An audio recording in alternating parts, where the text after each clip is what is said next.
So the conservative argument is that guns were written in the Constitution because the Founding Fathers thought if all the citizens have guns, then the government will have to do what they say, or else the people will rise up and fight the government, right? Which is a legitimately great idea in the 1700s. But the problem is there's still people now hoarding weapons, thinking that at some point they may need to take on the American military, and they think they have a shot, right? And look, maybe they're right, which is why I'm proposing we test their theory and once a year have a head-to-head showdown. And that is comedian Neil Brennan. On TikTok, he goes by Mr. Neil Brennan. And trust me, he is must follow. Anyway, in this stand-up routine, Brennan expanded on his idea of once a year having a head-to-head showdown between Second Amendment gun nuts and the U.S. government's military. Say 100 members of the NRA versus, I don't know, 2 members of the military. Broadcasted on Fox Christmas Day. Like, Merry Christmas and welcome to the 2022 NRA Military Showdown. Let's go down to the field of battle, meet one of our NRA combatants. Sir, what's your name? What kind of weapon do you work with? And he's like, my name's Andy Baker, and I got an AR-15, wearing Kevlar head to toe. Andy, how confident are you, scale of 1 to 10? A million.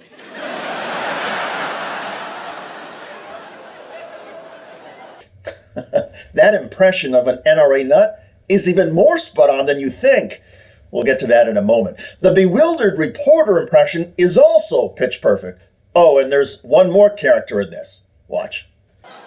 We're going to check in with the military real quick, and they cut to one guy by himself in a bunker, and he's like, my name's Staff Sergeant Jeremiah Walker. And they're like, Jeremiah, what kind of weapon do you work with? And he's like, look, I don't know if this is fair, but I'm working with a drone.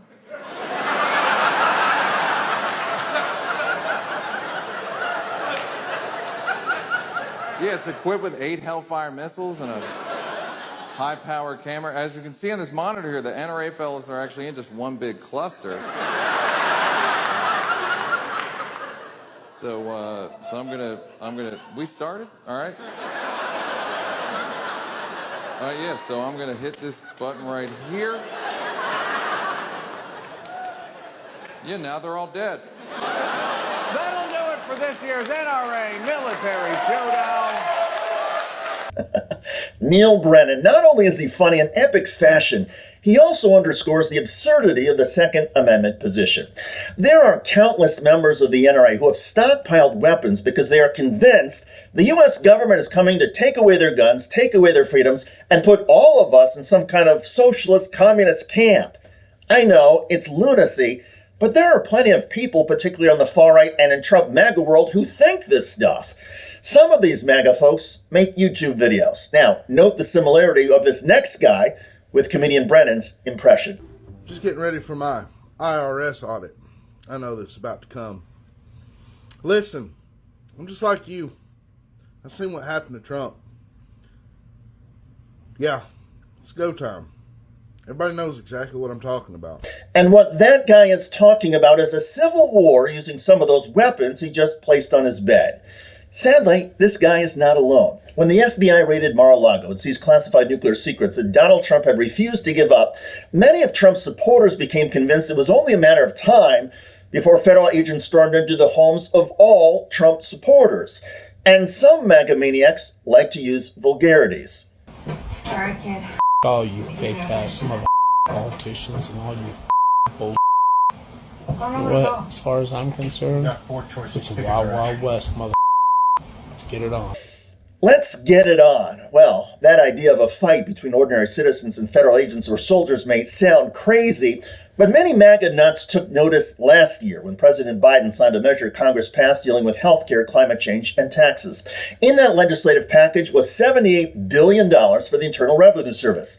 The money is being phased in over 10 years. And yes, while the IRS is using the money to hire 87,000 new employees, that's 87,000 to replace people who have already left the IRS or will be leaving the IRS over the next decade. However, MAGA maniacs are convinced that armed IRS agents are going to be bursting into their homes because they support Donald Trump. Dear IRS, we the people accept your civil war. We've been waiting for this for a long time. If you bring guns to our homes, guess what? We have guns too. Amidst these claims of violence and a coming civil war, Donald Trump is doubling down on his criticism of the FBI, the Department of Justice, and Deep State. So anxieties in the MAGA right are intensifying. Gun sales continue to go through the roof, conservatives are stockpiling weapons and ammunition, and right-wing politicians, including Trump, are defending it all, citing the Second Amendment to the U.S. Constitution. A well-regulated militia being necessary to the security of a free state, the right of the people to keep and bear arms shall not be infringed. Okay, let's have the civil war that MAGA gun nuts are seeking. But I wouldn't bet against the U.S. military or even a few soldiers battling hordes of MAGA gun nuts. The clash would not be close, as comedian Neil Brennan pointed out. By the way, Donald Trump's lawyer, Lena Habba, is eating her words as Trump freaks out over a court-ordered bond. We have to post the bond, which is the full amount and some, and we will be prepared to do that. Does Donald Trump have that kind of money sitting around? Yes.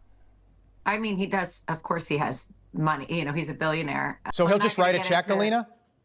I'm not going to get into privileged information, but there will be a bond and there will be no issues with that. So that's all I'll say on that. Okay. A bond. No issues with that. Except in reality. Donald Trump's lawyers have now disclosed that he is unable to secure a bond for his $455 million judgment in the New York fraud case. They wrote in a legal filing the exorbitant and punitive amount of the judgment, coupled with an unlawful and unconstitutional blanket prohibition on lending transactions, would make it impossible to secure and post a complete bond. Check out that video at the link below. It generated a lot of comments on YouTube. One of the most popular and witty was from Tom B613, who wrote, "You know why he offered $100 million? That is the amount his GoFundMe has collected." Actually, his GoFundMe hasn't collected even a fraction of that, but I get your point. Bravo. I look forward to reading your comments about comedian Neil Brennan's proposal for the battle over gun rights. I'm David Shuster. Thanks for joining us.